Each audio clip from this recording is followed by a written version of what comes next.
President should be given the emergency powers. Tapos na sana eh. So, ibig sabihin, tampo lang to.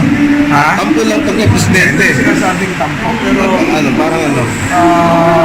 Ibig sabihin, magbabago pa isip niya once there is support. pag nakita niya na ano, pag nakita niya na ni Congressional Senate support, siguro gigilos din ang presidente. Pero ngayon, pinagkakait sa kanya eh. Sir, can you name yung senator na... Alam niyo naman, off the record, gusto niyo?